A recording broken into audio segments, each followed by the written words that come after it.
नमस्कार दोस्तों, मेरा नाम है लविश मेहता और आज आप सभी अंधेरा में सुनेंगे लुधियाना का सिविल अस्पताल। मैं आप सभी लोगों से एक गुजारिश करना चाहता हूं, अंधेरा जैसे यूट्यूब चैनल को आप जैसी ऑडियंस की जरूरत है। अगर आप भी ऐसी ही डरावनी कहानियां सुनना पसंद करते हैं तो हमारे चैनल की सभी वीडियोस आपके लिए है, एक बार जरूर विजिट करें। चलते हैं आज की इस कहानी को बिना किसी देरी के साथ शुरू करते हैं। लुधियाना का सिविल अस्पताल पुराना तो नहीं पर पुराना सा लगता जरूर है, खासकर रात के वक्त जब गलियारे में लोग कम हो जाते हैं और दीवार पर लगी ट्यूबलाइटें जैसे अपनी ही रोशनी से थक जाती है। साल 2011 की बात है। उसी अस्पताल का एक ऑपरेशन थिएटर था, नंबर 4। बिल्कुल साधारण कमरा, पीली सी दीवारें, एक बड़ा सा टेबल, ऊपर एक मोटा बल्ब और बाहर एक हल्की सी खिड़की जिसमें अक्सर हवा की रेसें गूंजती रहती थी।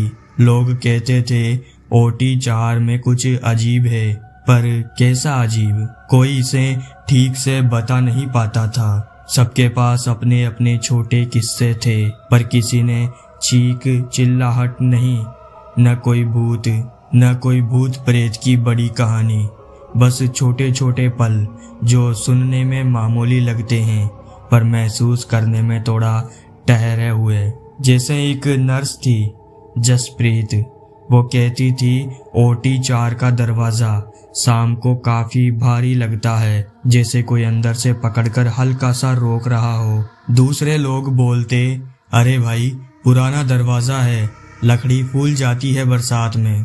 पर ये बात सिर्फ बरसात की नहीं थी, ठंडी सर्दियों में भी दरवाजा ऐसा ही रहता था। अब ये सब बातें कोई खास नहीं लगती, अस्पतालों में बहुत कुछ पुराना होता है, पर एक आदत बस वही सबको परेशान करती थी। ओटी 4 हर रात, बिल्कुल हर रात ठीक 2:13 पर अपने आप अंदर से बंद हो जाता था। कोई अंदर नहीं होता था। स्टाफ दिन में कई बार चेक करता था, कमरा खाली रहता था, पर रात को वही समय वही आवाज, बस एक छोटी सी क्लिक, ऐसी जैसे कोई हवा से कुंडी लगा दे, इतनी हल्की कि अगर गलियारे में चलते समय ध्यान न दो तो शायद सुनाई भी न दे। पर जो लोग वहां ड्यूटी पर थे उनके कान इस आवाज से वाकिफ हो चुके थे।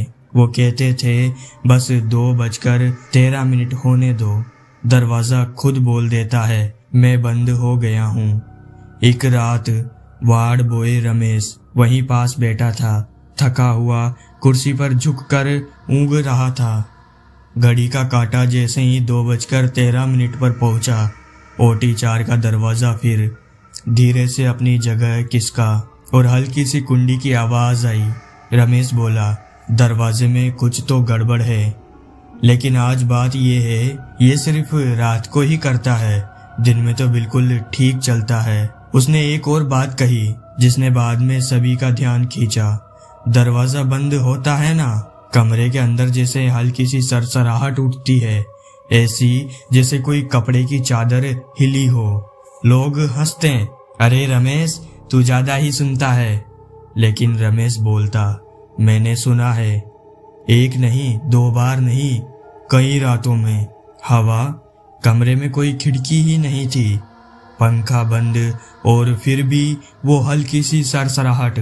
और सबसे ज्यादा अजीब बात, जब दरवाजा बंद होता थोड़ी देर तक उसके अंदर की हवा थोड़ी गर्म महसूस होती थी, जैसे कोई अभी अभी अंदर से गुजरा हो। ये बात सबसे पहले जसप्रीत ने नोट की थी। वो बोली थी कमरा खाली होने के बावजूद कभी कभी ऐसा लगता है जैसे अंदर कुछ देर पहले कोई खड़ा था, वही हल्की गर्म सांस जैसा एहसास, धीमा धीमा लेकिन इतना साफ कि नजरें खुद उस तरफ खींच जाती थी। लोग डरते नहीं थे, बस थोड़ा रुक जाते थे, 2 पल चुप हो जाते थे, जैसे कुछ कहना चाह रहे हो पर शब्द ही नहीं मिलते। ओटी 4 में किसी ने कोई बड़ी परछाई नहीं देखी, न कोई चीख, न कोई तेज आवाज, बस ये छोटे छोटे पल जो दिमाग को परेशान करने के लिए काफी होते हैं। और असली गड़बड़ अभी शुरू भी नहीं हुई थी।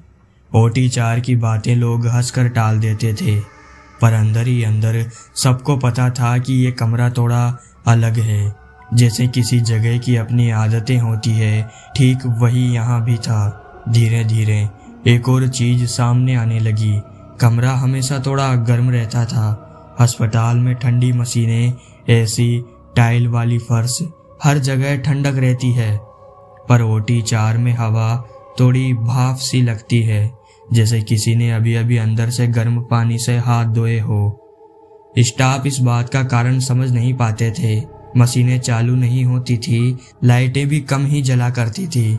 फिर ये गर्मी कहाँ से आती है? नर्स जसप्रीत ने एक बार कहा, जब भी मैं OT4 का दरवाजा खोलती हूँ, पहले 2 सेकंड मुझे कमरे की सांस महसूस होती है। सबने उसे चिढ़ाया, कमरा सांस लेता है क्या? पर वह बोलती रही, पता नहीं, पर ऐसा लगता है जैसे किसी ने अंदर से कुछ देर पहले खड़े होकर गहरी सांस छोड़ी हो। ये बातें छोटी थी पर ध्यान खींच लेती थी। एक रात की बात है, ड्यूटी पर सिर्फ रमेश और एक नई नर्स अंशिका थी। बिल्डिंग काफी शांत थी। कभी कभी दूर किसी बच्चे की रोने की आवाज, कभी किसी स्ट्रेचर के पहिए की गूंज, बाकी सिर्फ खामोशी। लगभग रात के 1:50 का समय था। रमेश और अंशिका दोनों फाइलें देख रहे थे। गलियारे का माहौल बिल्कुल शांत, बस OT4 के सामने वाली लाइट हमेशा की तरह धीमी धीमी टिमटिमा रही थी। अंशिका नई थी, उसे OT4 की आदतों के बारे में कुछ नहीं मालूम था। वो फाइल उठाकर चाबी ढूंढ रही थी। रमेश बोला, किस कमरे की चाबी ढूंढ रही है? अंशिका ने सहजता से कहा, OT4 खोलना है, सुबह की तैयारी के लिए। मैं एक बार अंदर सेटिंग देख लूं? रमेश ने फौरन सिर उठाया। उसके चेहरे पर एक हल्का सा रुकना था। अभी? उसने पूछा। हाँ, क्यों? अंशिका हंसते हुए बोली, खाली ही तो है अभी। रमेश ने उसकी बात काटी। 2:13 बजने दो पहले, उसके बाद खोलना, अभी मत जाना। अंशिका हंसी, क्यों? रात में भूत घूमते हैं क्या वहां? रमेश ने जवाब नहीं दिया, बस इतना बोला, यह कमरा अपनी मर्जी से बंद होता है, अंदर फंसने का झंझट कौन ले। अंशिका ने बात हल्के में ले ली। चाबी उसने फिर से मेज पर रख दी। 2:12 हो गए। गलियारे में एक अजीब सी शांति उतर आई थी, जैसे हवा भी रुक गई हो। अंशिका बोली, यह समय हर बार ऐसा शांत होता है क्या? रमेश बोला, बस OT4 के पास ऐसा ही होता है। घड़ी की सुई धीरे धीरे 2:13 पर पहुंची और उसी पल टक, OT4 का दरवाजा अंदर से खुद ब खुद बंद हो गया। हल्का सा, पर बिल्कुल साफ। अंशिका चौंक गई। किसने किया? रमेश बोला, किसी ने नहीं, ये हर रात ऐसा ही करता है। पहली बार अंशिका का चेहरा सीरियस हुआ। वो धीरे धीरे दरवाजे के पास गई, कुंडी छूकर देखी, अंदर से लॉक थी। ये कहानी यहीं पर अधूरी रह जाती है, क्योंकि एक वीडियो में पूरी कहानी प्रस्तुत करना अभी अंधेरा में शामिल नहीं है। अगर इस कहानी का अगला पार्ट चाहिए तो कमेंट बॉक्स में पार्ट 2 जरूर लिख दीजिए और चैनल को सब्सक्राइब कर लीजिए ताकि पार्ट 2 आते ही आपको पता चल जाए। मिलते हैं इस कहानी के अगले पार्ट में, जब तक के लिए धन्यवाद।